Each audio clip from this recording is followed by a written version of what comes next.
What exactly is FeetFinder and is it a scam? Now this is a series of me attempting to make money from my feet and other weird things on the internet because we all want to be accountants over here, rolling in the money, doing unusual jobs. The whole entire site is dedicated to basically being a platform like Onlyfans, but for feet content exclusively. And unheard of in the industry, they actually charge creators to create and have an account. And it doesn't matter if you make any money. You can make no money at all. This could be a complete scam site. So I'm gonna read the direct quote from the website, and that is to buy and sell feet content. FeetFinder is the safest, easiest, and most secure website for verified users to buy and sell custom feet content with over 1 million users. So to create an account, you actually do have to go through ID verification. And supposedly they do check it and it takes 24 to 48 hours about to get approved. It can change. So maybe they really do go through identification and make sure you're a real person and not a scam. But do they do the same thing for the people buying the content? Also, do people feel comfortable giving out that information? But that aside, you also have to purchase a subscription, basically, to post content that you want to sell. Which I guess isn't completely unheard of because like Shopify, you pay to have a Shopify account.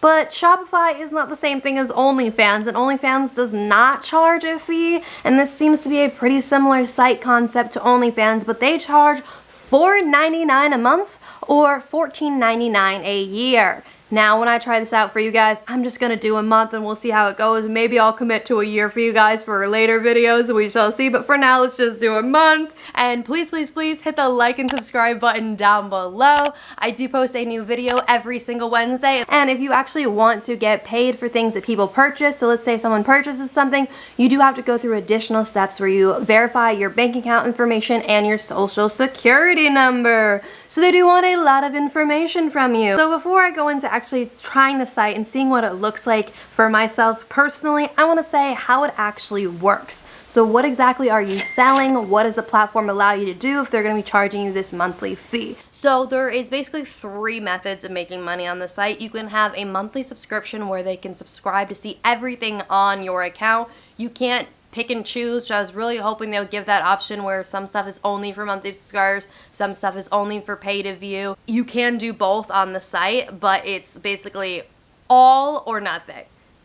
And so what they can do is they can pay to subscribe and see all of the content, or they can pay to view content, which is very common. OnlyFans does the same thing. And basically you put something on the site and someone can pay to view it, whether it's a video or a photo. You're like, this is the set price, this is the set item. If you want it, it unlocks and you can view it. And then the other way is through messages. So you can actually set up your messages to only be allowed if they're a monthly subscriber. So it's kind of an added bonus because if someone wants to send you a message, you can set it up to be like, hey, you can send me a message, but you gotta subscribe. And that could get you more subscribers because a lot of people do want to message you. And then also you can send stuff through the chat that is pay to view, but again, that's the same concept, but through messages. And sometimes that's great for people that want customs or want something specific, and if you place it in front of them, they might be more likely to buy it than if they just saw it on your page. But how exactly does the site work? So for pay-to-view content on OnlyFans, usually they don't see anything. It's just like a locked out thing. They don't know what exactly they're buying. In the description, you want to give them an idea, but technically you could have anything behind the paywall because there is no real preview. There is a free preview option thing that's not that great, but either way, FeetFinder decided on a completely different method. For all the pay-to-view content, it is blurred. They see a blurred preview of what they're going to buy, which I guess from the buyer's point of view, that's kind of nice because you get more of an idea and you're not getting scammed as easily. But from a seller's side, it's like, do I want to show that much? Like, how much is it going to blur it? Like, is it going to show so much that the person doesn't want to buy it? Is it just going to be like revealing when I don't want it to be? Like, you know what I mean? There's just more questions that go along with the fact that they're going to blur your images and not completely not show them. So people will at least get a blurred idea of what they're looking for, even if they pay nothing at all to you. One thing that's definitely an advantage to the creators is that it's actually a search engine. Yes, this site is set up to be a search engine, which if you are new to this world, you might think, isn't everything a search engine? Like, why does that really matter that much? Instagram's a search engine. I can search things. I can search for a red purse and find a red purse. Onlyfans is not that way, and a lot of people are surprised by that. Someone can't go on Onlyfans and just search in soles or arches or anything feet related or unfeet related and other types of stuff. They can't search that and have accounts come up or photos come up or videos come up that they can purchase. They have to actually know who the creator is and know their username and search that. That's the only way it's a search engine. So I don't really consider it a search engine because you can't actually search for anything besides usernames. And that is very to a disadvantage for creators that want to get discovered, because you are not going to get discovered on OnlyFans. If you want to sell feet content, no one's going to discover you on there. You have to work and do stuff off of the site. So whether it's doing Instagram, Twitter, telling people about it, whatever it is, they have to know you from off the site, because there's no way they're going to happen to type in your username exactly right. And I mean exactly right, because OnlyFans, literally, if you are like a couple letters off, a lot of times the account will not come up at all unless it's really, really big. And even then, it sometimes doesn't come up because it's not really a search engine, but Feature View is a search engine. On FeetFinder, buyers can search for their favorite foot categories, like soles, heels, socks, and filter by sellers, photos, and videos. They can also use specific keywords, phrases, or search sellers' usernames to find exactly what they're looking for. So someone could search soles and your photo could come up, your video could come up.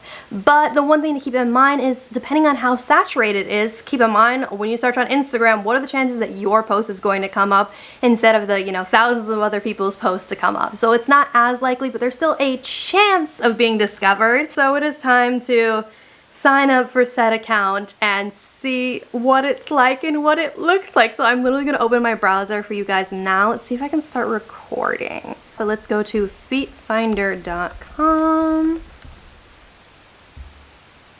And right when you go to the site, like, it has that mission statement description that we read earlier, and some interesting things on the other side, some things that might not be so PG. I do everything PG, but you can definitely obviously post things on the platform that are not.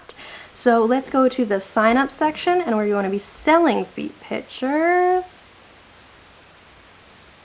Okay, it has you agree to basically the subscription rate, and then put in all your information. And I'm going to use my username that I normally do, which is crazy cute arches. That is what is on my OnlyFans and like my Instagrams and stuff. And I'm going to fill out the rest of my information, and it already asks for the front of my ID and a selfie with my ID. So it definitely asks for the information right away, like you're not going any further without putting that in. So let me put all this information in, and we will see what's on the next screen. One eternity later. Okay, I am back and it is currently loading, and I learned no special characters and no spaces. So no periods, no dashes, no nothing. Normally I do that, and it says your ID verification is pending and should be completed within 48 to 72 hours. So that's actually higher than what I saw in my research, and these times may vary and can be completed faster or take longer. We will send an email when your account is approved or rejected. Thank you for your patience. Okay, so overall, I guess I have to wait until my account is approved to know fully what the site looks like and how it works. It does seem very like adult only website vibe, like with their pink and green, and just like, I don't know, the overall site seems very, very basic looking, very basic graphics, very, yeah. 3 weeks later. I decided to spend the $4.99 to find out all the questions you guys had and see what the site was really like. Basically I wanted to know what was the platform like in person, experiencing it for myself, all the quirks, ins and outs of it. How do you make money on it? How hard is it to make money? Like, what is the competition like? And overall, is it worth spending the money on this instead of going to a site like OnlyFans, which we've talked about before, which isn't that hard and it doesn't charge creators to have an account?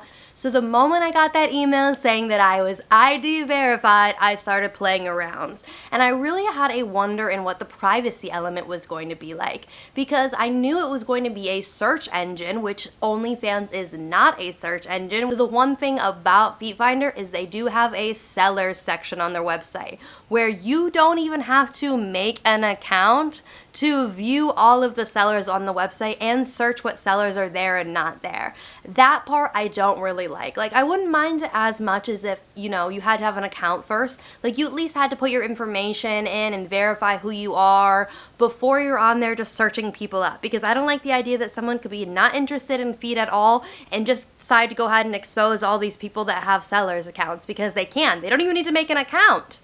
Like, they don't have to put any work in. They could just go to FeetFinder.com, search sellers, and see everybody. And they also can see a little bit of what the account is like, because it's not completely private. So with OnlyFans, if you have like a monthly subscription service, a lot of it's like more like blurred out and you can't really see stuff as much. Like, you can see like the text in a post, but you can't see any kind of what the images are like. But on FeetFinder, everything is censored, but not completely blacked out. It's like blurred, but you can still kind of see it. So again, it's just all these things where I don't know how I would feel about my information being so public out there. There's no such thing as like a private Instagram account that's not searchable on FeetFinder. It's all just public and viewable for the most part. Like, yeah, your content's blurred, but I don't know. I don't really like that. Yes, you could do it more anonymously and hide it that way. I just don't per se like that you can go on the site and see every single one of the sellers. I guess it makes buyers feel better because they can know who's on the site, but I don't really like that part. But I know technically it's not that big of a deal, and that's how a lot of sites perform. And also it gives a chance of being discovered, because the fact that it is a search engine, you can search people's, you know, names, and it doesn't have to be the exact username, and they could find you, and they could search the types of content, and you can actually tag your content with the type that you want. So that is good, and I did play with it a little bit on the site. Like, when you create a post to post on your page, you get this giant list to select from on like a type it could be, whether it is, you know, licking, arches, toes. There's a 5 gazillion things on there that go way more in depth than I have ever even gone in that world, but it does give you a chance of being discovered. It's just the things you can't do on the site that you can do on, you know, OnlyFans is you're actually not allowed to do any nudity. So I keep mine like PG, like there's none of that on my site, but if that's something you're interested in doing, that's also something that usually makes a lot more money. You can't technically do that on FeetFinder. Definitely happening, but you're not supposed to. And also, oddly enough, you're not supposed to be having more than one person in your photo. Like, that's also not allowed right now, which again, I think it goes back to like what they're allowed to have on their site and what they're not allowed to have on their site. And it very much just reminds me overall of a crude Instagram, like the platform does, because think about it, it's like no nudity, but it kind of happens. Things are more public and searchable, and I don't know, it just, again, it reminds me of like Instagram when it was first coming out. So I definitely think it could blow up, but it does have some sketchy parts of like the way the site works. Like, sometimes it'll bounce you to places that it's not supposed to, or it's not really working right, it's not really user friendly, you can't really do things that it says you can do, like it just doesn't work that well. And I also found it very sketchy that when I was starting to take down my account and be like, maybe I'll give this a little bit longer of a shot, but I won't do monthly subscriptions, I'll just do pay-to-view content. And when I went to go take down the option to subscribe to my FeetFinder account, it said I was blocked. Like, a little thing popped up and said, sorry, you're blocked, because basically it thinks I'm doing something I shouldn't be on the site because I wanted to take off my monthly subscription. And thank God I was able to go back on the platform and take down my account and all my information fully, because I was blocked, but it didn't take my account down. So like, stuff was still there, and I had a risk of not being able to take down my information and still have that up there, even though I didn't want to have an account anymore. I wasn't even sure if it was still going to charge me or not. And it's just, overall, the site seems very, Now, site aside, because I get it, it's a newer site, it's not going to be the best platform in the world, I can't be so nitpicky. Like, there's plenty of things about OnlyFans platform that I also don't like and doesn't work exactly right. So let's talk about the more important thing. How is the money? Because we're all doing this for the money. And me for YouTube videos and helping you guys out, but in general, it's like, we're not doing this for free out here. Though, for the most part, we are, because most of the ads go to YouTube. So the one thing is, they will charge a fee for every transaction that happens. They take a percentage. You get paid 80% of their total sales, with the remaining 20% used to pay for transaction and data security and updates. Which is not that surprising. That's on par with OnlyFans. It's kind of just more of a big deal that On top of them doing that, you still have to pay the $4.99 a month, or you can pay a little bit less to have like a year's subscription, but I wouldn't per se recommend it because yes, I think there are ways of making money on the site. There clearly are. You can clearly list stuff to sell stuff, but it's also like if you started selling your one individual product on Walmart.com, it's going to be very hard for someone to find you when there's 5 billion other people and 5 billion other products on there. And it's just like, there's little me. And it's like, yeah, it's possible. Like, you could become a new Amazon seller and make millions of dollars. But it's not completely likely. In most cases, people don't actually make that much money doing it because there's too much competition. Which goes back to the first original question I had was, how is the competition? I think there are way too many sellers on the site for the amount of buyers. Yes, there are a good amount of buyers, but a good amount of them are not active, have not been on for a while, don't actually buy any content.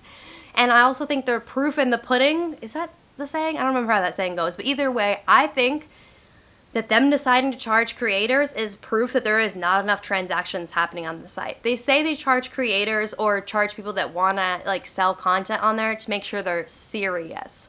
But I don't think that's actually why. I think they weren't making enough money from the individual transactions because I don't think there actually is enough transactions happening on the site. They weren't making enough money, so they started charging you to create an account so they can make a little bit of their money back and make a little money for having the site up. I don't think you would be doing that with no additional perks, really, if you were, if you're making money in other ways. They're doing this because they're not making money in other ways and there's not enough transactions happening. But that aside, that is my opinion. I don't have proof of it other than the fact that when I went on the site, it does seem like a lot of the buyers are not active. A lot of the accounts are only up for temporary amount of times. Like they only use it for a temporary amount of time. Like they make an account, they don't come back to it. They make an account, don't come back to it. And like that's how a lot of these people are. They go on the account for a little bit, maybe they buy like one person's picture and that's it. And then there's plenty of sellers. There's so many, like the seller page goes on and on and on and on and on. Yeah, not all of them are active either, but you could still buy their content even if they're not active. So it's still competition. So I just don't think it's at the point really right now that you're going to likely be discovered, as we talked about, or make any money at it because there's just not enough people on the site. I do think the concept-wise that it is a great concept. I just don't think it's there yet. Is it worth giving your private information and paying the $4.99 a month? I think no. Unless you want to experiment and try it out like I did for a video or try it out just in general to see it, then sure, go right ahead. So overall, I think if you're just starting out, go on OnlyFans, watch my other videos on what OnlyFans is like, how to price content, what content to put up. All that information is in the other videos, so I will link it down below. But for right now, I don't think FeetFinder is it. I'm not going to completely give up. Maybe we will do a part 3 a long time from now when the site either grows or doesn't, or we'll decide a year from now if the site has grown enough to be worth it. I am not against giving it another shot, but as of right now, I just think it was one of those silly TikToks where people were getting paid to make a TikTok and talk about FeetFinder. So with that said, I would really appreciate if you hit the like and subscribe button down below. I will see you guys next Wednesday, and the Feet series is not over. Just because we're not doing FeetFinder right now does not mean I will not give you guys an OnlyFans and Instagram update, so stay tuned and check out my other videos that will help you figure out adulting while I'm attempting to figure it out myself. Have a great rest of your morning, evening, night, whatever it is for you. I'll see you Wednesday.